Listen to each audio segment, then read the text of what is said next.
So, welcome back, all of you. In the video, part 5,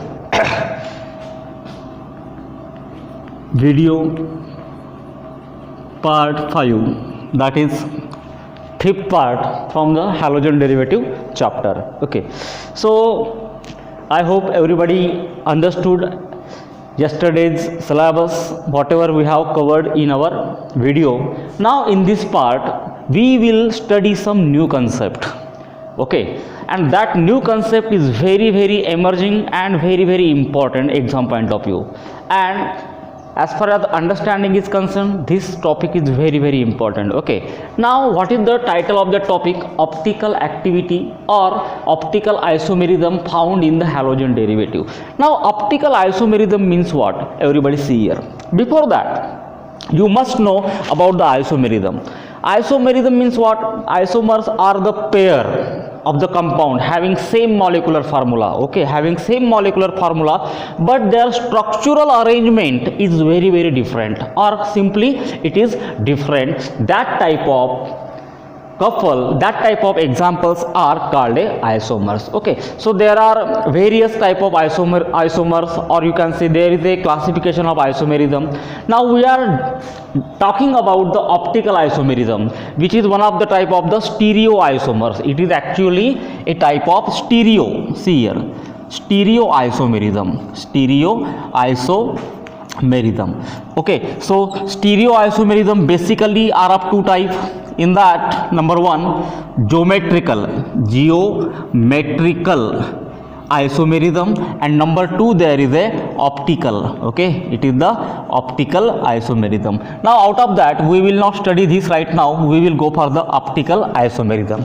So what happened to that optical isomerism? Let us study one by one. Okay, now here what happened? Here there is a concept of, first I will give the topics. Here there is a concept of optical activity. See here, optical activity, where we will study which molecules are optically active or which molecules are optically inactive. Number two, chiral carbon atom,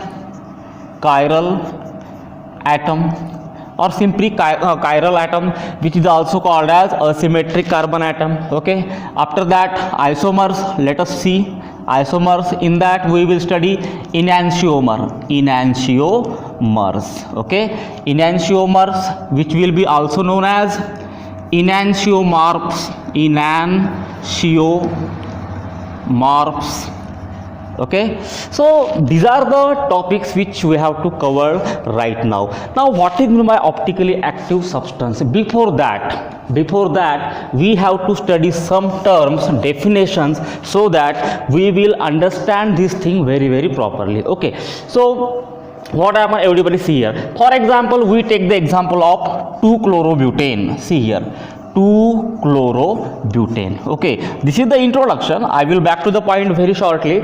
2-chlorobutane. Now everybody see here, 2-chlorobutane. What is the formula? CH3 Cl. Here there will be H, and here C2H5. Is it? I have written this in composite format. This is the 2-chlorobutane. Now what happened? Everybody see here. This is the carbon atom, which is also called as the asymmetric carbon atom or chiral carbon atom. Why? Because all the four groups attached to this carbon atom are different. They are not same. Such a type of carbon atom is called as chiral carbon atom. Such a type of carbon is called as the chiral carbon atom. Okay. Now let us write there, right? In terms of structure, so it will become like this. See here, CH3 C. Okay, after that here there will be Cl, here there will be C2H5, and here there will be a hydrogen. Okay, so this is your what? 2-chlorobutane. Okay, now if I put here mirror, okay, if I place mirror in front of this molecule, I will get the mirror image. Okay, mirror image will be like this. See here, CH3, you can imagine what kind of figure will be there after placing the mirror. Okay, here there will be Cl. Okay, here there will be C2H5. After that here there will be H. So we get another. So it is number 1 2-chlorobutane and it is number 2 chlorobutane. First 2-chlorobutane, second chlorobutane.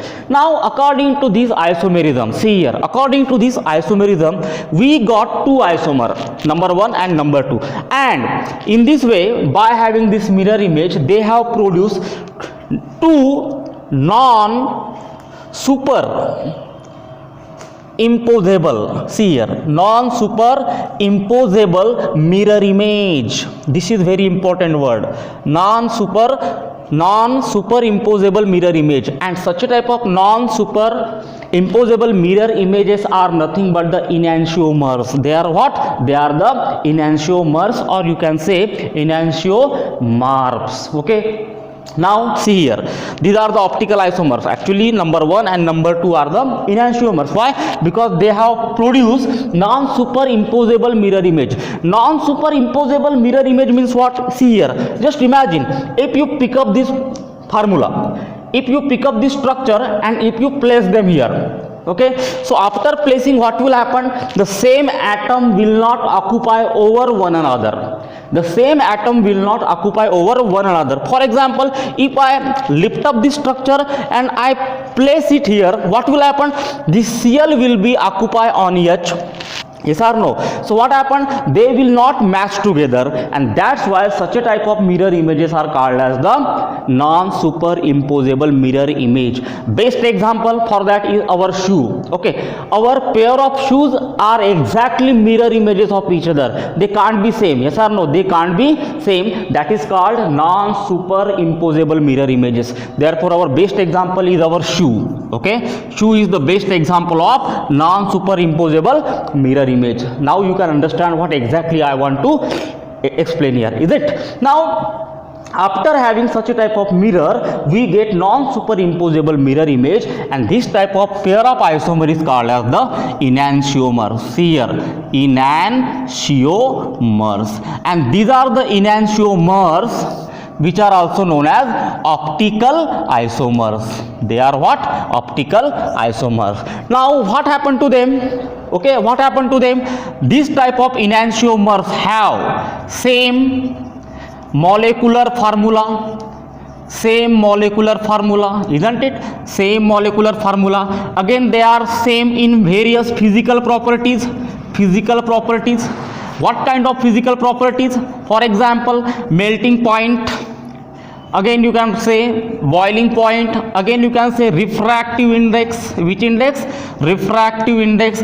Various physical properties will be there. Again we can say their chemical properties also will be same. So these are the features, characteristics of the enantiomers or enantiomorphs. Okay, again remember, enantiomers are also known as optical isomers. They are also known as optical isomers.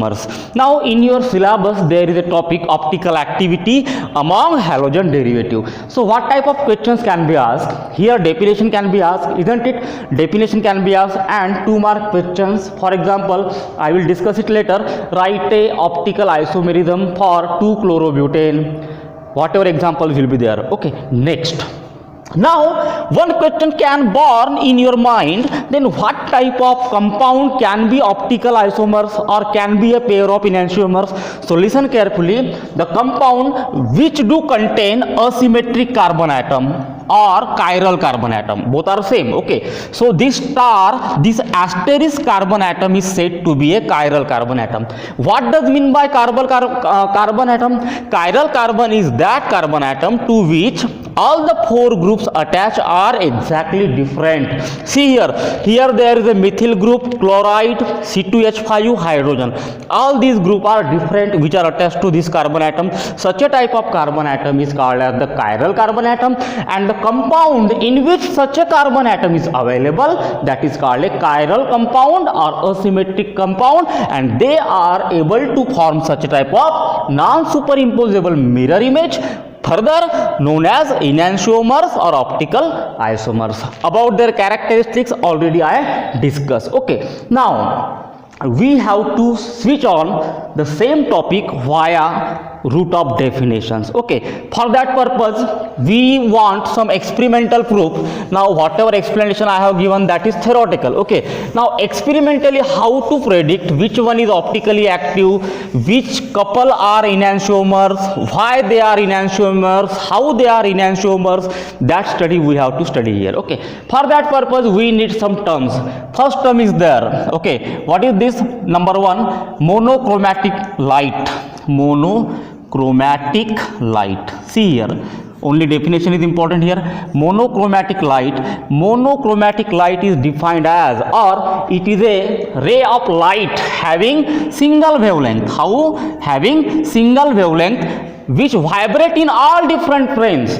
Which vibrate in all different plane, perpendicular to the direction of propagation of light. Perpendicular to what? Direction of the propagation of light. That is called as the monochromatic light. For example, everybody see here what happened.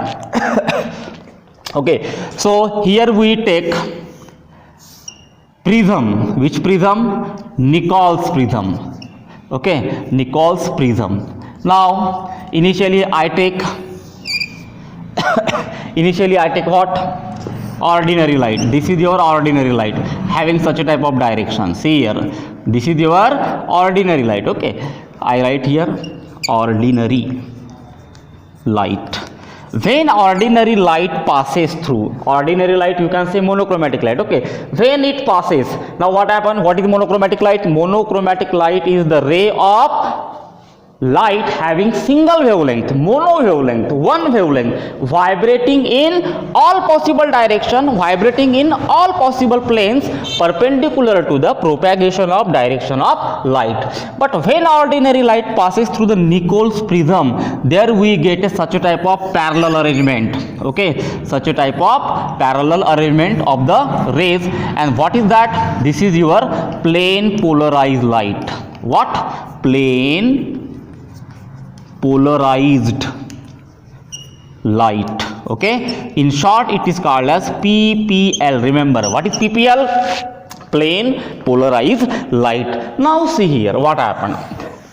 So that is about the Nichols prism. You can see through textbook how Nichols prism is made. Okay, so I will not go in detail about that. So this is about the ordinary light. Now our second definition, which become very important, define plane polarized light. So what happened? Plane polarized light is defined as, see here, it is the light, okay, which oscillates only in the single plane. See here, what is the difference between this and this one? This vibrate in all possible plane, but this PPL, plane polarized light, PPL, the ray of plane polarized light vibrate only in the single plane. How? It is vibrating in the single plane, and it is also perpendicular to the direction of propagation of light. Such a type of light is called as the plane polarized light. Now what happened? See here. Now see here, this is your plane polarized light. Okay, one by one let us study plane polarized light. When this plane polarized light passes through a solution,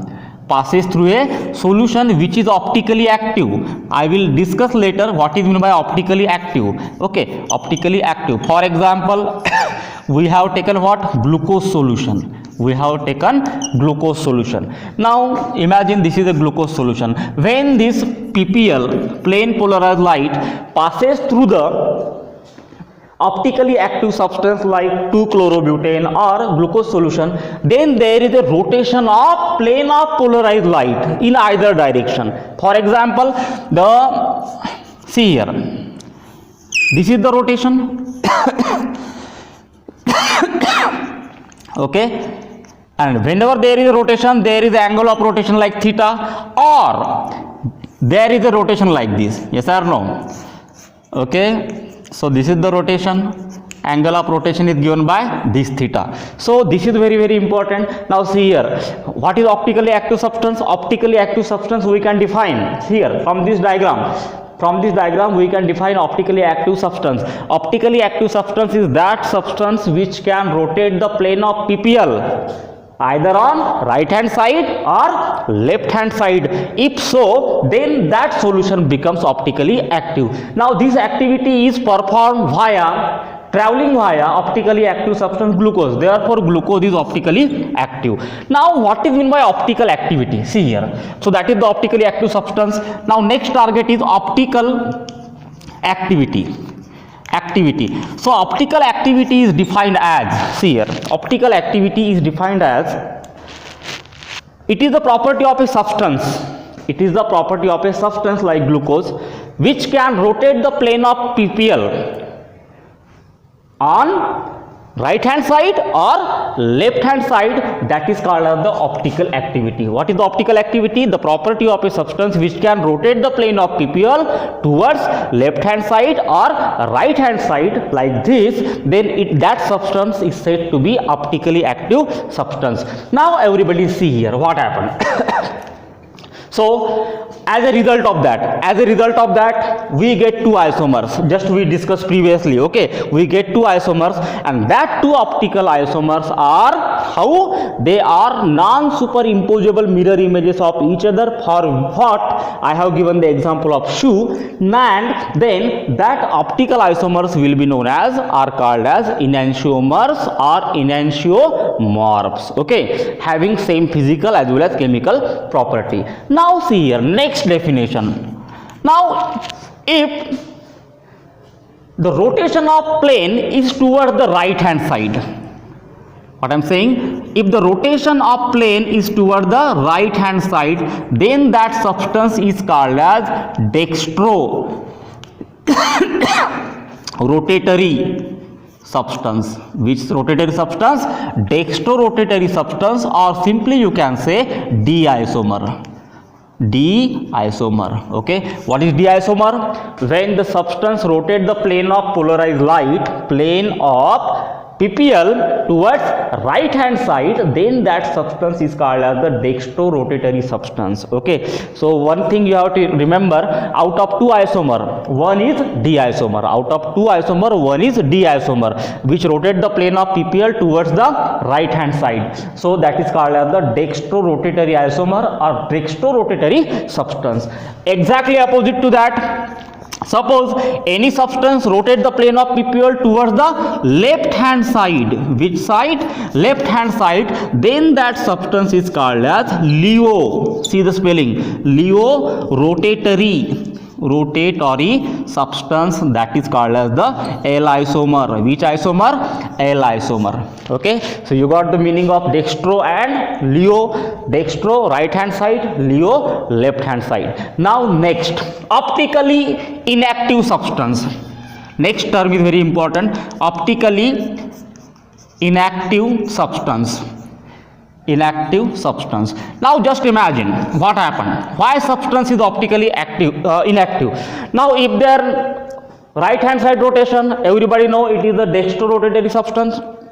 If there is a left hand side rotation, then it is known as LEO rotatory substance. But some substance are there, actually they are mixture. Some substance are there which are actually equimolar mixture of D-isomer and L-isomer. 50%, see here, 50% D-isomer and 50% L-isomer. In that case what happened? See here, D-isomer, 50% D-isomer rotate the plane of PPL toward the right hand side via particular angle, and exactly at the same time this L-isomer rotate the same PPL toward the left hand side by equal angle. So here what happened? Here magnitude remains same but directions are different.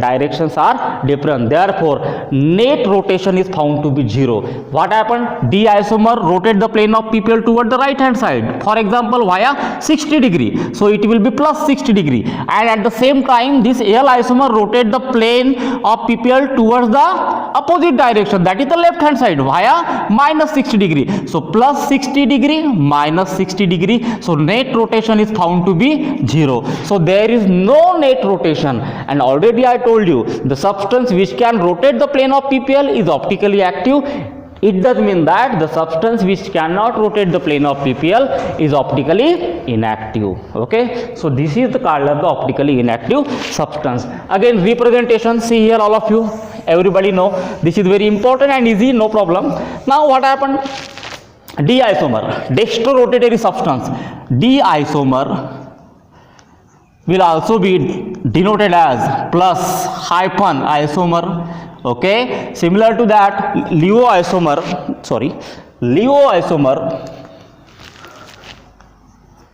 that is minus hyphen isomer. Okay, so these are the dextrorotatory, Leo rotatory. Now optically active substance means how to write? DL isomer.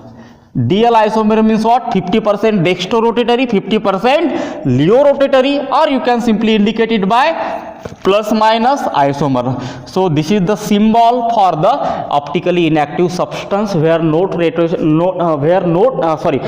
rotation is 0. How it is, we have explained this thing here, okay, by taking this example of 60 degree. So what happened?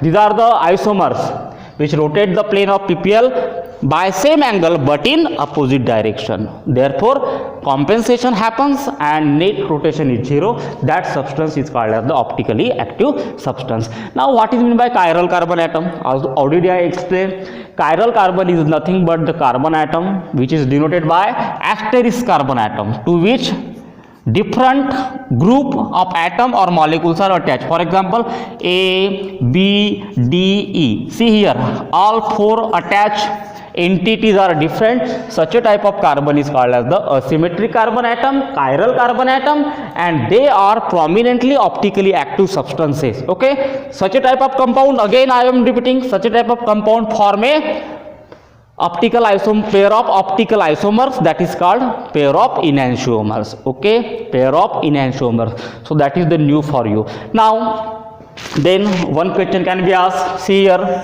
how to calculate optical isomers, for the particular compound. Then there is a formula. See here, 2 raised to power n, where n is the number of chiral carbon atom. So see here, calculate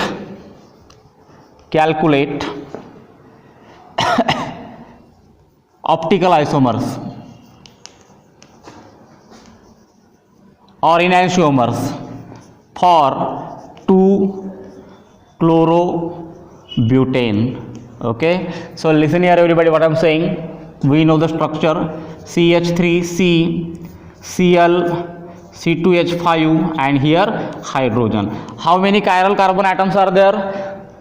Okay, here n is equal to 1. What is n? N is the number of chiral carbon atom. Therefore total number of optical isomers will be equal to 2 raised to power 1. 2 raised to power 1 is equal to 2. Okay, so in this way, in multiple choice questions, such a type of questions can be asked. Again, can you do for the glucose? Everybody know glucose having formula C6H12O6. Let us do it. Okay, so this is your glucose C6H12O6. So how many optical isomers are possible for the glucose? Okay, so everybody see, we draw the structure. So for example, see here, C, okay, after that C, C, C, C, C. Okay, so this is our target. Now see here, H, OH, H, OH, OH, H, OH, H. Now this is the structure of glucose. Now first let us find out how many chiral carbon atoms are there. Okay, so see here. So this is not a chiral carbon atom. This is the chiral carbon atom. How? Let us see here. Number 1 different, number 2 different, okay, number 3 different, and this entire is the number 4. Therefore first chiral carbon atom. Okay, after that just go for this carbon atom. What will happen? This carbon is also chiral. How? See here carefully, I am washing this. Okay, so here 4 different groups are attached. Now I am talking about the second carbon atom. So number 1, okay, number 2, see here, this is very important, 1, 2, this will become 3, and this will become how many? This will become 4. Okay, so in this way, if you start to find out, we will find here how many carbon atom. There are 4 chiral carbon atoms. You can do in the part of practice. Okay, so here for glucose, see here, for glucose, N is equal to how many? 4. Therefore, total number of optical isomers will be 2 raised to power 4. It will be how many? 4, 8, how many? 16. Yes or no? 2 into 2 into 2 into 2. How many? 2 into 2, 4. 4 into 2, 8. 8 into 2, 16. So, 16 optical isomers will be there. One question for you. Calculate the total number of optical isomers in C5H11Cl. Okay. So, you have to find out optical isomers. So this is the assignment for you. Will you do it? You have to do it. Okay, so please try to calculate. Now next and last question from this topic. See here, many times one question is asked. It was the part of board examination many times, as I remember. What is that question? See here, explain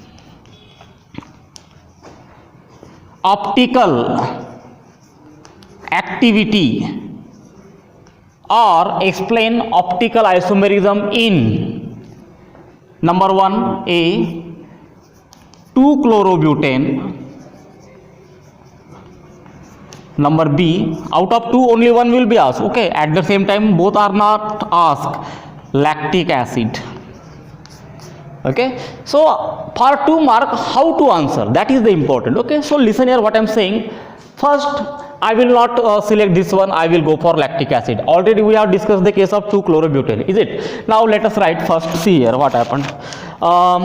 First we have to write the formula for the lactic acid. Everybody know? CH3 COOH. Okay, so it is the OH and it is the H. Okay, so this is the formula of the lactic acid, is it? Now after that let us write here CH3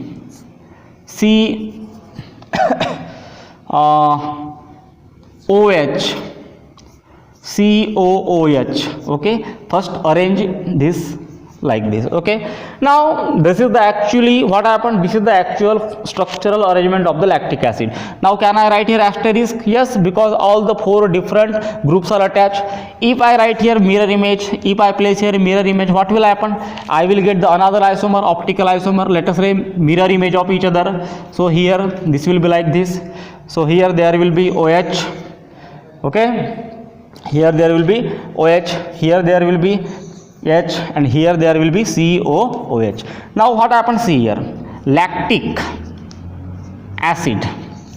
Again this is your lactic acid which are obtained as a result of mirror image. Now already I told you that they are perfect example of optical isomer. I mean to say they are enantiomers. Okay, if this lactic acid rotate the plane of PPL towards right hand side via particular angle, then it will be known as D-lactic acid. Of course, if it is D-lactic acid, it has to be a leolactic acid. That is also called as plus hyphen lactic acid, and it will be minus hyphen lactic acid. Okay, these are the enantiomers, that is called what? Optical isomers having same physical and chemical properties. Now lactic acid contain 1 chiral carbon atom to which 4 different groups, say methyl group, say OH group, say COOH group, and hydrogen atoms are attached. Therefore this is the chiral compound, asymmetric compound, and very popularly, very clearly, it is found to be optically active substance. Why? Because of the presence of chiral carbon atom. Okay.